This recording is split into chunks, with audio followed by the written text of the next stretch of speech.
Welcome back everyone, Mariah here. In today's video, I'm going to be going over why Blockfi might not even be relevant anymore. So as we've seen in the month of April 2021, the rates are always changing when it comes to Blockfi and Nexo and Gemini and how much they are paying us when it comes to interest on our crypto holdings. So I was, taking into consideration what I'm going to do when it comes to my new game plan moving forward.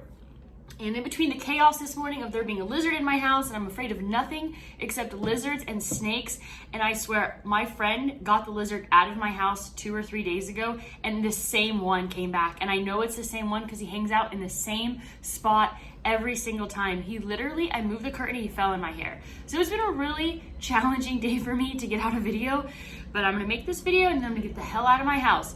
All right, we're talking about Blockfi. So, obviously, we saw a couple days ago Blockfi had changed their rate. So if you're holding more than half a Bitcoin in your Blockfi account, you're getting paid 2%, okay? When it comes to Gemini Earn, they're currently offering 2.05%, okay? So 0.05 is obviously like kind of a non-event, okay? But here is the thing. Let me give you an example. Let's say that I want to trade some of my Bitcoin on Blockfi and exchange it for something else, like a stable coin, right? So I'm gonna be selling Bitcoin. Now let's say I want to use USDC, okay? And let's go ahead and do like half a Bitcoin. So for example, right here at half a Bitcoin, I am getting rated the price at 56,164. I'm pretty sure Blockfi brands themselves as not charging fees, but they're not charging fees, but they're paying you way less than the actual value. So we could go over to Coinbase Pro and we could see here that the Bitcoin price is 56,721. So that's a big difference. 56,721 compared to 56,160. All right, that is like about a $500 difference, which is massive, okay? On Coinbase, you're not earning any interest, right? But your fees are gonna be pretty close to the lowest, right? So if I was to sell at market half a Bitcoin, I'm gonna be paying $56. Okay, so that's a component to in that situation as well, right? Okay, when it comes to Gemini, so like what I'm trying to say in this video is that it might just be more worth it to hold your coins on Gemini instead of Blockfi. I look at them security level as like pretty equivalent for the most part. I would be, we do know that Blockfi was basically they had the ability to pay us that interest because of the GBTC premium, which we know doesn't really exist anymore. So that's something to consider. And they all obviously have, 2 months in a row started decreasing their rates. So it could continue over time. I do think that Gemini and Blockfi rates are gonna be pretty similar. Okay, but here's the thing. Let's say I wanna sell on Gemini. Let's go ahead and take a look at Gemini trading fees. I'm like freaking out because I feel like there's like a lizard on me at all times. And I don't even have my feet on the ground because I'm just literally freaking out. Okay, so let's go and look at the mobile fees. If you're selling, they do it in tiers based on how much you're selling. Basically, less than $10, you're paying 99 cents. All the way up to if you're selling more than $200 worth of crypto, you're paying 1.49%, okay? And I'm pretty sure, so this is for the mobile, but I'm pretty sure that the web is like exactly the same, especially when it comes to over 200. Yeah, it's also 1.49% versus Coinbase, which is like a third of that, right? So let's say that, you don't want to be moving your funds or don't have enough time to move from Gemini to Coinbase to get the sell price that you want, and you want to basically sell at market value. In my opinion, it makes more sense to sell on Gemini because you're going to get more bang for your buck. So when we go over to the market here, you could see here, let's say, I'm selling Bitcoin. It's at, 56,703 here versus Blockfi, which is 56,125. So you're still looking at like a $500 spread. So like the Gemini prices are more comparable with Coinbase. And the, advantage here is that, on Gemini, you're paying 1.5%, which is a lot higher than Coinbase, but it kind of makes sense to hold your coins on Gemini over Blockfi, because if you sell, you're getting a better rate and you're getting slightly more. You're getting 0.05% more annually on your Bitcoin, which, like I said, it's not a huge deal, but it kind of just makes sense, and it's making me start to wonder if Blockfi isn't even relevant anymore. By the end of this video, I'm also gonna be going over the price of Bitcoin and giving you some price predictions of where I see it going next. Let's kind of take a bit of a deeper dive on, comparing Blockfi versus Gemini. And this is all just relevant to today. This could all change at any time. So you can see here that there are, let's see, 3, 4, 5, 6, 7, 8, 9 different options on Blockfi of, basically the coins that will gain you interest. There is, a bit more variety here on Gemini as well, right?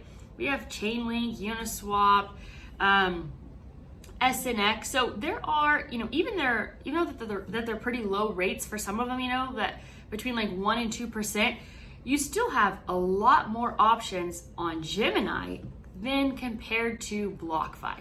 And I'm specifically talking to the people that don't really have any intention on taking out a loan. Sorry, I'm checking out on the lizard again. So this is like, it's a different situation if you're someone that's clearly here to just earn interest, or if you're someone that wants to take out loans, right? Gemini doesn't offer you the ability to take out loans using your cryptocurrency as collateral. So in that case, Blockfi would be the main option. And so we also know that, so what's making Blockfi still appealing? It is the credit card, but let's not forget that something that I recently learned is that the credit card has an annual fee of $200. And thanks to you guys, this is insanity right here. Let me show you something pretty crazy. Because you are all oh so kind, you have put me number 40 on the list for the Blockfi credit card. My favorite thing in the morning is to see how many of those that I have. And so yeah, that's pretty awesome. Thank you guys so much for supporting my channel. That's one way that you can support my channel, by checking out the links down below. So like I said, Gemini is, holding your coins there is kind of looking more appealing than on Blockfi. The only downside is that 1.5% fee to sell. So it kind of just depends on how much you're selling, of where like the break even would be between Blockfi and Gemini. So that's something to also take into consideration. So that's how I'm feeling there. I recently took off 10 Ethereum from my Blockfi account. So there's like, I have quite a bit, I want to say like 60 or 70 coins that are up as collateral, because I have a $60,000 loan out. And I just sent 10 Ethereum over to Coinbase Pro so that I could start selling off a little bit there, because one thing that I want to get much better at is taking profits. And just to kind of give you guys an idea of what I have done today when it comes to sales, I sold let's check it out here. Yesterday, I sold, about 24 hours ago, I sold one Ethereum at $27.19. And then you can see here that I just sold another one 30 minutes ago at $27.63. Also want to go over yesterday some sells that I made as well. I sold 2,000 Matic at 90 cents. It's now down to 83. It probably wouldn't be a bad idea to pick up some more, but I'm going to be a little bit patient there. So just kind of want to give you guys a rundown on moves that I have recently made. And I plan on continuously selling Ethereum, potentially at these all-time high levels. The 5-minute chart on Ethereum actually looks really nice. It'll be interesting to see if we can get over this point here of 2776. Bitcoin has broken out. Okay, we saw it hit over 57,000. It hit about 57.4 in the last couple of hours, which is a really strong move. Interesting here, I had this line that's been drawn there for months, and it actually, that line right there rejected the price. I'm gonna go ahead and take a look back. To be honest with you, I don't even remember exactly why I drew that line. I think I drew that line because I saw that there was like a lot of trading in a particular range. And so let's see here. I hate to say this, you guys, but I don't even know exactly why I drew that line. Isn't that kind of pathetic? I don't know if it was because I can't even tell you. Actually, no, can't tell you why I drew that line. But hey, let me tell you what, it really did bounce or get rejected by that line. So Nexo at $3.71. You guys know I recently bought a lot of Nexo tokens, and I've been able to profit significantly off of those. Dogecoin at 31 cents. Dot at 36. Link having a great day at 38.33. I hold a decent position of Link, and when it comes to one position that I really want to increase my holdings in, Link is one of those. So as I'm selling off some of these other coins, I might be funneling some of those funds into Link, but I haven't quite decided at exactly what price point yet. BCH is having quite a big day, hitting almost, probably already did hit $1,000. Yeah, it hit actually $1,200. Well, actually, that was a few days ago. It hit $1,200 on April 17th, and then today it had a high of exactly $1,000.02. ZRX at 171, Filecoin 163, Cell Token at 567, GBTC 4646, Uni at 4045, Golds. So if you guys want to follow me on Twitter, you know, I'm trying to get a little bit better at like tweeting. And so I felt like I really enjoyed my tweet today. Next time someone asks me if I know a good joke, I have an answer. Gold. I hate, like, that's one of the questions I don't like the most. It's like someone's like, oh, do you have a good joke? You know, I don't have good jokes, but now I do. And it's just one word. Gold. This is fantastic. Pomp tweeted 57,000 and your favorite bear is dead silent. And then Spencer says he needs some alone time. Coping is hard. And then Michael Saylor says perhaps his bearishness has petered out. That's like my favorite tweet of the day. Twitter, crypto Twitter is just so fun and so hilarious. I just love it so much. So let's go and take a look back at the charts here. Yeah, gold definitely a joke. Mana, I bought Mana at like 108, and so it could potentially be time. You know what? Actually, Mana is looking, in my opinion, strong. I think it's going to make a new all-time high. Probably in the next like 5 to 7 days. So I'm anticipating it to go over 164. The daily chart looks really, really nice on Mana. Beautiful uptrend right there. Sushi at 1450, ADA 136. Coinbase, you know, Coinbase has just not really been moving all that much in the past few days. I mean, obviously it opened really high, right? At, you know, 425 range, but it's just been kind of like hanging out down here. And interesting, they have earnings coming up on May 13th. I personally do plan on buying Coinbase. I keep on waiting. I might miss it, but I'm not feeling compelled to purchase at these prices. So I'm going to be patient. I don't feel like the timing is right, so I'm not rushing into it at all. Tesla, I think, opened up a little bit rough today, but then has made a decent comeback here. So let's see, the low of the day was at about 668, and it has gone as far as 715. So if you're trading Tesla today, there was some really awesome opportunity there. When it comes to S&P, I want to say S&P made, was it new all-time highs today? No, not today. It made new all-time highs yesterday, but it looks like it's pulling back a little bit here on the daily chart. I mean, it's still in an uptrend. You might see like 1 to 4 days of a pullback and then more room to the upside.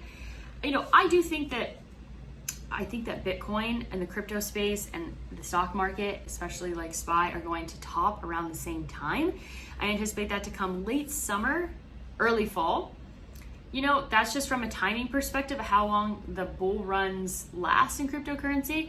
I could be completely wrong. That could be completely inaccurate, but that's what I personally am anticipating. So when it comes to Bitcoin here, let's go and take a look at the daily chart. So the daily chart, like, you know, this isn't some unfortunate rejection right here. And I think that Bitcoin could pull back again and then make a higher high. We shall see this. And this weekend's going to be really interesting because, I mean, Bitcoin has had an amazing day and it really hasn't correlated that much with the stock market. Because if it was, then it really wouldn't be at these price levels and it wouldn't be up almost 6% today. Let's go ahead and pull back here on some lower level time frames. The 12-hour chart, nice. That's a really nice move actually right there, making a higher high. Let's take a look at the 4-hour. 4-hour looks really nice as well. 1 hour looks like it has a few more hours of upside and then maybe some more of a pullback here on Bitcoin and then more continuation to the upside. I mean, the daily chart is looking not too hot yet, right? Not a ton of conviction, but when it comes to like the 12-hour chart and all the other lower time frames, Bitcoin's showing a lot of strength. So it should be really interesting to see what it does this weekend. Let's go ahead and zoom out on Ethereum. Ethereum's looking like it has some more days of upside on the daily chart. And honestly, like, I might look back and be like, wow, I sold Ethereum solo. That's a possibility, but you know what, you guys? You can't be mad about taking profits. It feels really nice to not only take some profits, but take profits when a coin is at the all-time high or very close to the all-time high. So the 12-hour chart is looking a little bit extended here. On Ethereum, might see like a 1 to 4 candle pullback and then more continuation to the upside. Also right here, like on the 4-hour chart, might not be a bad idea to set some buy orders at like 26.86 if you're trying to get in for like the short term. That could be a nice zone in between, like, I would say, you know, probably even a little bit higher at like maybe, I would say like 26.92. Might not be a bad spot to place some buy orders if you're trying to get in on Ethereum. 1-hour chart here, you know, it'll be really nice if we can get, so we technically made a lower low on the hourly, but it'll be interesting to see that if this green 2 can go above the the green 2 go above the green 1. The high of this green 1 is 2777. If we can see that happen, which there's only 1 minute, less than 2 minutes left on this hourly chart, so maybe not as likely. We might see some more consolidation here on Ethereum and then more room to the upside. 30-minute chart, I'm not showing a ton of strength, so it's more of like, we might see some more consolidation here on Ethereum, so that's not a bad idea. You know, I don't know if it drops like $100 if I would start buying back in on Ethereum. For me, I'm looking for a larger pullback, and so I think that there can still be more continuation to the upside, like start testing like the $3,000 levels, and then a stronger pullback that's like 30% or so. So like, for example, if the price gets to 3,000 and we see a 30% pullback, then that would take Ethereum all the way down to, let's see here, 30% would be about 2,100. So I'm going to keep a very close eye on that and kind of anticipate that. If we start seeing Ethereum pull back after 3,000, I think that 2,100, 2,200 could be a good spot to buy more. So that's my plan. I feel like if I can accumulate more Ethereum or have the same amount and have more USD on the sidelines, that's a win-win. Both scenarios are a win-win. So that's all I have for you today. As always, go out there and create a portfolio that you love. Please subscribe and check out my links down below to support this channel. You guys have an awesome weekend.